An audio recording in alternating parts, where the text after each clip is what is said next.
स्वागत है आप सभी का बसंत विहार में। मेरा नाम है मंतोष और यहाँ पे जो मेरे साथ बैठे हुए हैं इनका नाम है केबी सिंह जी। आज बिहार की जो परिस्थिति है, जो राजनीति की परिस्थिति है, उसे आप लोग बड़े ही ध्यान से देख रहे होंगे और कहीं ना कहीं कोई, हालांकि इसमें आश्चर्य की बात नहीं है कि जनता जो है बहुमत किसी और को देती है लेकिन सरकार किसी और की बन जाती है। इसमें कोई आश्चर्य की बात नहीं है।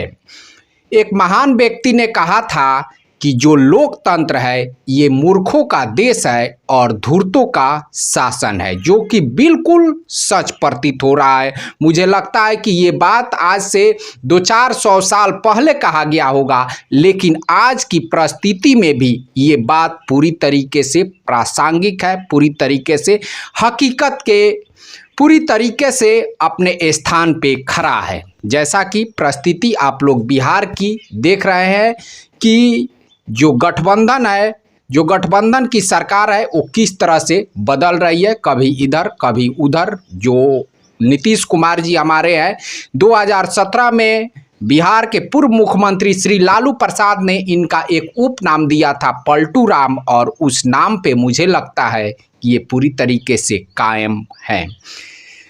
जो राजनीति का स्तर है, इस तरह से उसका पतन होते जा रहा है, इसको आप लोग सही तरीके से देख रहे हैं। वहाँ पे आपकी एक नहीं चलने वाली है। आप एक बार वोट दे दिए, अब वहाँ पे सरकार किसकी बनती है किसकी नहीं बनती है, जिसको आपने बहुमत दिया उसकी बनती है या फिर जो विपक्ष में बैठ रहा है उसकी सरकार बन जाती है, इसकी कोई गारंटी नहीं है। तो चलिए, जो राजनीति का स्तर है थोड़ा हम उस पर बातचीत कर लेते हैं अपने केबी सिंह जी से। जो हालिया परिस्थिति है उसे आप देख रहे हैं, बिल्कुल। क्या कहेंगे उस पे? ये उछल कूद इधर से उधर, पलटी मार 2017 में पलटी मारकर बीजेपी के साथ जिनकी राजद और जदयू को मान लीजिए कि बहुमत मिला था, इस तरह से सरकार का बनना ये राज्य हित में नहीं है। यो कहा जा सकता है कि पॉलिटिक्स का मतलब है रिएक्शन। तो अब नीतीश कुमार जी अपने दल के प्रधान हैं जी, और जिस गठबंधन में थे उसके प्रधान हैं मोदी जी। तो ये दोनों से पूछना चाहिए कि भाई ये कारवां क्यों डूबा? आप जो लेके चल रहे थे, ये कारवां डूबने का कारण क्या है? इसको पहले बताइए आप लोग कि ये कारवां अपने मंजिल तक नहीं पहुंच के बीच में ही टूट गया। जाता है जनता जिसको सरकार चुनती है, ऐसा लोकतंत्र में कहा गया है कि जनता के लिए जनता के द्वारा चुनी गई सरकार। हाँ ठीक है, लिंकन ने कहा था और यही परिभाषा हम लोगों के यहाँ भी दी जाती है। तो इस परिभाषा को ऐसा नहीं कहा जा सकता है कि नेता के द्वारा और नेताओं के लिए और नेता द्वारा चुनी गई सरकार, ऐसा भी कहा जा सकता है हालिया परिस्थिति को देखते हुए। इस बारे में विचारक लोग बहुत विचार किया है। रसल साहब कहते हैं कि आपने किसी को चुन दिया लेकिन उसको वापस बुलाने की आपके पास कोई अधिकार नहीं है। कोई अधिकार नहीं है। आपने चुन दिया, चाहे धोखाधड़ी हुआ चाहे कुछ भी हुआ, किसी तरह से वो जीत के जब चला गया तो 5 साल तक आप उसका कुछ नहीं कर सकते, कुछ नहीं कर सकते, इसलिए रिकॉल का सिस्टम नहीं है। जयप्रकाश जी के आंदोलन में एक मांग थी कि रिकॉल का सिस्टम दो, जो आज तक पूरा नहीं हुआ कि किसी ने इस चीज को अमली जामा नहीं पहनाया। अब है कि 5 साल तक तो आप कुछ नहीं कर सकते। लेकिन लोकतंत्र के बारे में जब आपने कहा कि ये मूर्खों का शासन है, अयोग्य लोगों का शासन है, इकबाल साहब ने भी कहा था कि हरचंद का दाना इसे खोला नहीं करते, जमहूरियत तो तर्ज हुकूमत है, इसमें इंसान को गीना करते हैं, तौला नहीं करते। बिल्कुल सही कहा है। उन्होंने कहा था। फिसे ने भी तो कहा था कि ये democracy is an government of incompetent and fools. मतलब ये है कि सामान्य जन जो है उतना विचारशील नहीं है, जाति के नाम पर, धर्म के नाम पर या दूसरे बहुत चीज के बहकावे के नाम पर। अभी देख नहीं रहे, सुप्रीम कोर्ट में चल रहा है केस कि आपका धन नहीं है, दल का नहीं है, ये राष्ट्र की संपत्ति है। इसलिए आप किसी को प्रलोभन दे करके वोट की खरीद नहीं कर सकते।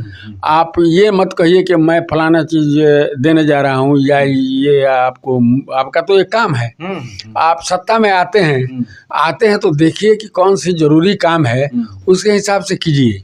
लेकिन दलगत या दल के आधार पर ऐसा कुछ मत कीजिए। अभी सुप्रीम कोर्ट में ये बात चल रही है, तो धीरे धीरे सुधार होते हैं। अब देख, लेकिन जो करना किसको है, कार्यपालिका विधायिका में कौन से लोग हैं?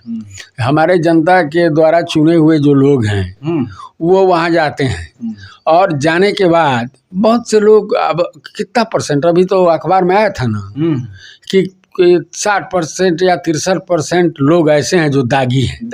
कुछ लोग ऐसे हैं जिन पर हत्या के आरोप, हत्या बलात्कार का आरोप, हत्या का बलात्कार, गंभीर हाँ, इसके अलावा जान मारने की कोशिश करना है।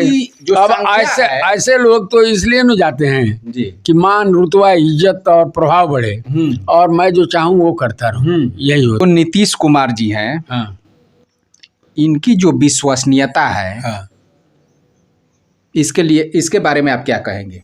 नीतीश कुमार, अब देखिए समाज तो बटा हुआ है। 2017 में एक बार पलटी मार, ठीक है, समाज 2022 में पलटी मार दी है। और यहाँ की राजनीति परिस्थिति ऐसी है कि मान लीजिए कि वो लोग भी तैयार है, राजद वाले भी तैयार हो जाते हैं, भाजपा वाले, इसलिए कि सत्य में आपको सत्ता मिलेगा, कुर्सी मिलेगी। आप गए हैं तो कुर्सी के लिए गए हैं। हमारे एक साथी थे त्रिपुरारी, वो हम फूड ग्रेन्स के व्यापारी थे, तो वो टिकट मांग रहे थे, आंदोलन में थे, बिहार आंदोलन में। तो कहते थे कि गद्दी पर बैठते हैं, यानी जो दुकान की गद्दी है उस पर बैठते हैं, तो उसमें राज जोड़ दीजिए, हमको राजगद्दी चाहिए। राजगद्दी मिलेगी तो हम अपना पूरा बड़ी ताकत शक्ति से काम करेंगे। किसी तरह से जनता को मूर्ख बना कर, और किसी तरह से राजगद्दी पाना है, वहाँ से शोहरत पाना है, वहाँ से पैसे की उगाही करना है, वहाँ से मान लीजिए कि मलाई चापना है, यही ना मुख्य मकसद है राजनेताओं का। इसीलिए हालिया परिस्थिति को अगर देखा जाए, इसीलिए जनता को जागृत नहीं किया जा रहा है। जनता को जागृत कीजिए, उसका अधिकार दायित्व को बताइए, उसको मोबिलाइज करो, जनता को, पब्लिक को, और उसमें जागरण लाया जाए, उसको बताया जाए कि तुम्हारा क्या अधिकार है, और तुम्हारे ताकत से जो बनने वाला तुम्हारा प्रतिनिधि है, जिसको तुम अपना ताकत डेलीगेट कर देते हो, दे देते हो, और वो जाने के बाद उस पर कोई अंकुश नहीं है, तो जागृति अगर हो तो उनको कैप्चर किया जा सकता है, नियंत्रित किया जा सकता है। लेकिन यहाँ तो मार्क्स ने कहा था ना, कहीं कभी धर्म की बात, कहीं जात की बात, कहीं संप्रदाय की बात, कभी मुफ्त चावल का दाना का, इसी तरह की बात करके सब्सिडी जो अगर है लोगों को बरगलाया जाता है। मैं ये नहीं कह रहा हूँ कि आप सब्सिडी देते हैं या भूखे को, जो भूखा है वो उसके भूख को मिटाने के लिए कुछ काम करते हैं। ऐसा भी कहा जा रहा है कि जो नीतीश कुमार हैं अब केंद्र की राजनीति करेंगे और वो प्रधानमंत्री के भी दावेदार हो सकते हैं, लेकिन जो इनकी छवि बनी हुई है पलटू राम की, तो जो और पार्टियां हैं, वैसे तो प्रधानमंत्री एक बहुत बड़ा पद हो गया, और क्षेत्रीय मान लीजिए कि ये अगर सिंगल देश में ठीक है, ये अगर सिंगल खड़ा होते हैं नीतीश कुमार जी एमपी के इलेक्शन में, तो मुझे लगता है कि इनका बहनी होगा कि नहीं बिहार में, ये भी सोचनीय विषय है। क्योंकि जो 14 की परिस्थिति है उसको हम लोग देखे हैं, इनकी बहनी होगा कि नहीं इसमें भी सस्पिशन है। लेकिन अब खैर मान लीजिए कि लोकतंत्र में कोई किसी का कोई ख्वाब देखता है, तो इसमें तो कोई रोक है नहीं होता है। लेकिन जो और पार्टियां हैं इनके विश्वसनीयता पे कितना विश्वास करेगी, जो छवि बनी हुई है। पार्टियों को विश्वसनीयता से प्रश्न नहीं है, उनको प्रश्न है सीट कैसे आवेगा, तो किसी के साथ कर लेंगे, वो देखेंगे कि कुछ तो आता है। हम 1% से हार रहे हैं, 2% से हार रहे हैं, तो कहीं ना कहीं से कुछ तो कुछ आवेगा। इसलिए दल पार्टियों को ऐसा नहीं है, उनको गठबंधन बनाना है। अभी सरकार कैसे बन रही है, गठबंधन बन रही है, अकेले सरकार थोड़ा बनेगी। ये तो बीजेपी आरजेडी दोनों से कम है।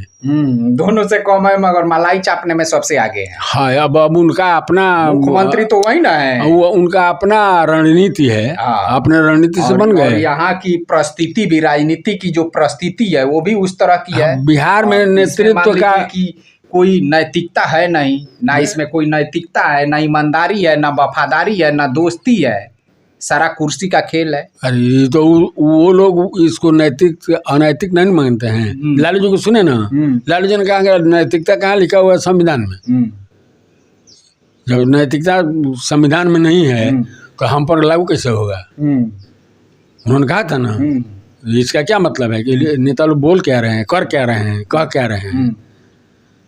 नैतिकता का प्रश्न ही नहीं है आज के राजनीति में। इसका मतलब कि जनता जिसको मान लीजिए कि मैंडेट देती है, बहुमत देती है, आप वहाँ पे जाकर जो विपक्ष में बैठ रहा है, जिसको जनता दरकिनार कर चुकी है, उसके साथ भी आप सरकार बना लेंगे और जनता मान लीजिए कि वो तो जनता को अब कोई अधिकार नहीं है। जब आपने चुन दिया 5 साल के लिए तो आप यू कैन डू नथिंग, उसके खिलाफ आप कुछ नहीं कर सकते हैं।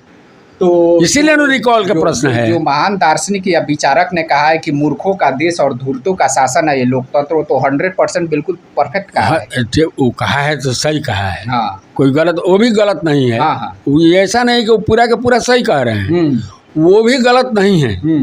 लेकिन अब जो प्रतीत होता है, मान लीजिए कि 17 में राजद और जदयू को बहुमत दिया जनता ने, जी ठीक, ये उछलकर चले गए भाजपा के साथ। हाँ, सरकार बना लिए, चलाए। अभी 2020 में चुनाव हुआ, बिहार की जनता ने मैंडेट दिया बीजेपी और जदयू नीतीश कुमार को, लेकिन अब उछल के चले गए वो राजद में। जो राजद विपक्ष में बैठ रहा था, आज वो सरकार में बैठ रही है। वो होता क्या है, होता ये है कि जनता से किसी तरह का कोई राय भी नहीं लिया जाता है। सबसे बड़ी विडंबना ये है। यही ना, जनता को अधिकार होता तब न उससे राय लेता है। जनता को कोई अधिकार ही नहीं है। जो वोटर है, जो जनादेश दिए हुए है, उस जन को अधिकार नहीं है कि उनसे कुछ पूछे। अगर जनता पूछेगी तब तो गड़बड़ होगा, उनका दिमाग गर्म होगा, टॉर्चर होगा, लोगों को बंद करेंगे, जेल में ले जाएंगे। ऐसा होता है ना। अब इसमें है कि इन लोगों का जो गठबंधन था, तो एक तरह से देखा जाए, हमारी एक बात सुन लीजिए, इन लोगों का जो गठबंधन था, भीतर भीतर दोनों दल के तरफ से भीतर घात चल रहा था। इनमें आपस में ही प्रतिस्पर्धा थी, हम एक को दूसरे को टांग खींच दे, ये चल रहा था। लास्ट में हम ये कहेंगे कि इस जो गठबंधन की अभी सरकार बनी है, राजद और जदयू और बाकी भी इसमें 4-5 और भी जो इसमें पार्टियां हैं, तो इसमें ज़्यादा खुश होने की ज़रूरत नहीं है। क्योंकि मान लीजिए कि ज़्यादा खुश तो बीजेपी वाले भी हुए थे 17 में, तो ज़्यादा इसमें खुश होने की ज़रूरत नहीं है। क्योंकि नीतीश कुमार जी का कोई भरोसा नहीं है। ये अपना विश्वसनीयता जो है वो पूरी तरीके से खो चुके हैं। और मैं बीजेपी वालों से कहना चाहूँगा कि जो जख्म वो दूसरे को दिया करते हैं, ज़रा उस जख्म का स्वाद ये लोग भी ले। दूसरी वीडियो बनाएंगे, उसमें बनाएंगे कि इस सरकार के साथ यानी राजद और जदयू का जो अभी नया सरकार बनने जा रहा है, हालांकि मुख्यमंत्री तो सेम ही रहेंगे, इसमें क्या क्या परिवर्तन होगा प्रशासनिक तौर पे। तो आप लोगों दूसरा वीडियो भी देखिएगा। चलिए हम फिर मिलते हैं।